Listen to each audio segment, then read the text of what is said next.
Hola a todos y bienvenidos a un nuevo capítulo de Visto en Clase. El día de hoy vamos a hablar de un tema muy interesante y es el análisis audiovisual. Para esto tenemos de invitado al docente Óscar Ortega. Él es de la Facultad de Humanidades y Artes y nos va a guiar en este universo en el que cada plano, cada sonido y cada escena tienen un significado muy interesante. Bienvenido, profe. Dayana, muchas gracias por la invitación a Visto en Clase. Bueno, profe, quiero comenzar por algo básico y es que nos expliques de pronto un poquito más sobre qué es exactamente el análisis audiovisual. Bueno, hay que diferenciar un poco el significado de este concepto.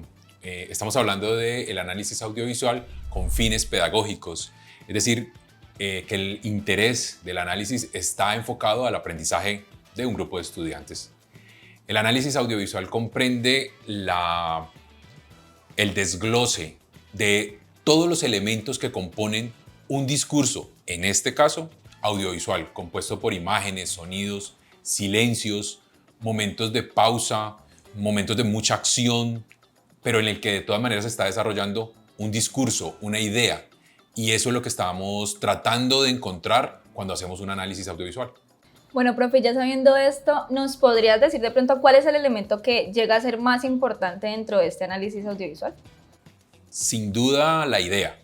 Los estudiantes deben comprender la idea que está intentando decir alguien a través de un formato audiovisual. Y esto, digamos, no se puede perder de vista por enfocarse, por ejemplo, en el tipo de escena o en el tipo de personaje que está desarrollando alguien. Se trata es de encontrarle sentido a ese discurso audiovisual para que alguien aprenda algo con eso que se está, digamos, transmitiendo o publicando. El análisis, lo más importante es la idea y, claro, ahí están los elementos que están alrededor de esta idea, que sí puede haber unos elementos, por ejemplo, como el blanco y negro, el uso de un color o el uso de un tipo de imágenes específicas o el uso de un diálogo que puede estar acompañando la idea misma. Pero sin duda el foco se debe centrar en la idea. Bueno, profe, ¿y crees que de pronto más allá de diseccionar una obra o sacarle todas las partes a un producto audiovisual, crees que tiene algún significado de pronto más profundo el análisis audiovisual?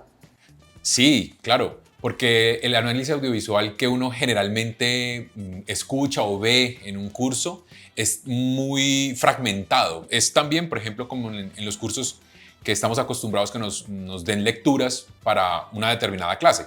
Pero resulta que esa lectura es un capítulo de todo un libro. En el audiovisual a veces existe la posibilidad de tener toda la pieza.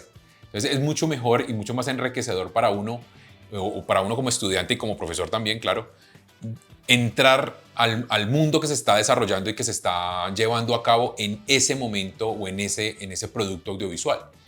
A veces la fragmentación, que son las escenas o los diálogos, terminan tergiversando la misma idea o terminan siendo muy buenos análisis, digamos, de pedazos, de fragmentos, pero que no corresponden con la totalidad de la obra. Incluso uno puede llegar a hacer un análisis audiovisual en una clase en la que se analiza no solamente un producto, sino el discurso que pueda desarrollar un director de cine o un documentalista que hace una trayectoria con varios productos audiovisuales. Entonces uno le puede hacer el seguimiento, ¿no? Hacer como el rastreo de los indicios que lo lleven a uno a proyectar una idea que conserva esa persona y que está puesta de manera audiovisual. Profe, tú dijiste algo muy interesante y es que uno analiza de pronto el contexto que está en el momento, en la actualidad. ¿Y tú crees que de pronto, yéndonos ahora, con tantas plataformas de streaming que están saliendo, de pronto puede cambiar o evolucionar este análisis audiovisual? Yo creo que sí, en el sentido ligado al tiempo. Digamos, las plataformas tienen unos lineamientos que están asociados, por supuesto, al consumo, y estos lineamientos pueden llevar, como yo digo, a fragmentar la obra. El peligro de esto es que empecemos a considerar que ese fragmento es la obra. Esto pasa mucho, por ejemplo, con estas cuentas en las que se colocan todos los días una frase de alguna novela, algún ensayo o de algún filósofo. Y resulta que esa frase, sacada de su propio contexto, no tiene la dimensión que alguien de manera desprevenida lo puede asociar. Ocurre con mucha frecuencia con asuntos literarios, pero también con películas o documentales o cortos en los que a alguien le llama mucho la atención cierta escena que es muy interesante sin duda alguna para analizar ciertas cosas, pero que no corresponde a una idea global, ¿no? Entonces corremos el riesgo de ser superficiales. Resulta que el análisis audiovisual, la riqueza del análisis audiovisual está en la densidad con la que uno pueda empezar a hilar un discurso a partir de esa idea. Es decir, el audiovisual le puede permitir a uno ampliar fronteras, ampliar conocimiento, ampliar de alguna manera visiones de mundo que van a redundar o van a estar al servicio de lo que se pretende aprender. Entonces, hay una mezcla allí, digamos que se puede compaginar muy bien entre lo que uno está aprendiendo en algún momento dado y este formato audiovisual. Pero ¿qué pasa con las plataformas? Las plataformas tienen, digamos, por sus lineamientos técnicos específicos, pues pueden llegar a volver el discurso audiovisual un discurso superficial. Yo lo veo, por ejemplo, en las ediciones ahora de los videos que utilizan siempre los mismos recursos, la misma música incidental, los mismos sonidos, los mismos cortes, y o sea, salirse de allí pues representa sin duda un riesgo y un reto para el productor de ese discurso audiovisual, porque él tendría la capacidad y sobre todo los argumentos para poder que su producto, que no está en concordancia con los lineamientos, se mantenga y tenga pues, la viralidad que es la que busca todo el mundo ahora. Profe, y en este caso, pues digamos así, salirse un poquito de los lineamientos, como tú decías, implica hacer un cambio y tal vez el que no le vaya tan bien a un producto audiovisual. Pero esto también a uno como una persona que está por fuera, que está viendo, le estaría ayudando a desarrollar como un pensamiento un poco más crítico, ¿o me equivoco? No, total, porque el pensamiento crítico viene de la confrontación con el mundo mismo que uno está construyendo. Cuando hay videos en los que todo es superficial y no hay profundización de las ideas, pues lo que va a ocurrir es que la gente se acostumbra a esa superficialidad. Y arriesgar una idea mucho más compleja implicaría una sanción que en este caso pues una audiencia puede no ver el video. En YouTube tiene un ejemplo que a mí me aterra y que en mercadeo se conoce como el efecto gato. Y es que hay un documental sobre trata de personas que hace en la National Geographic y estamos hablando de el gran gurú del periodismo, digamos, de tratamiento distinto como la National Geographic, y ese video tiene, si mal no recuerdo, 100.000 vistas, que es un montón. Pero hay otro video en la que un gatico se cae, y el gatico cuando se cae tiene 6 millones de reproducciones.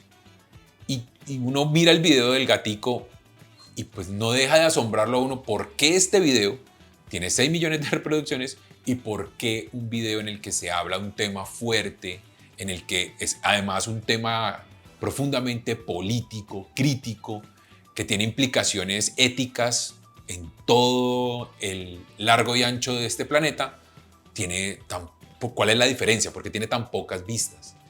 Resulta que de todas maneras, cuando uno empieza a construir dentro de su discurso una manera de percibir los productos, los objetos, y es a partir del análisis, pues el cerebro se configura a partir de unas relaciones que se elaboran con unas acciones ejecutivas que uno hace o que hace el cerebro y que a uno lo están alimentando de una manera diferente sin duda alguna.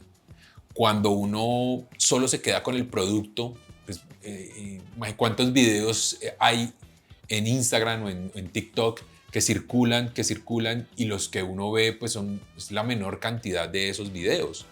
Pero si uno acostumbra su ojo, acostumbra su cerebro y acostumbra también de alguna manera su discurso a que cuando ve algo tiene puestos o tiene activados unos sentidos que permiten ir más allá, pues ahí uno está, digamos, más cerca de desarrollar el pensamiento científico que si no lo hiciera. Y el pensamiento crítico, perdón. Y ese pensamiento crítico va a llevar sin duda a relaciones humanas y sociales mucho más fuertes, de mejor calidad y de mejor convivencia.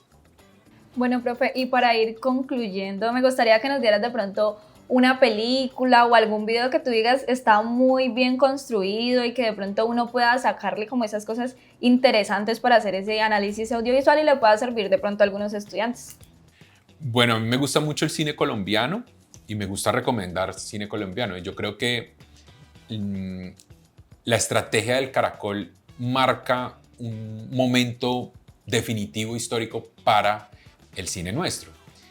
En la estrategia del Caracol se evidencia como con mucha finura y mucho detalle lo que significa ser colombiano y el tipo de colombiano además que se presenta en la película.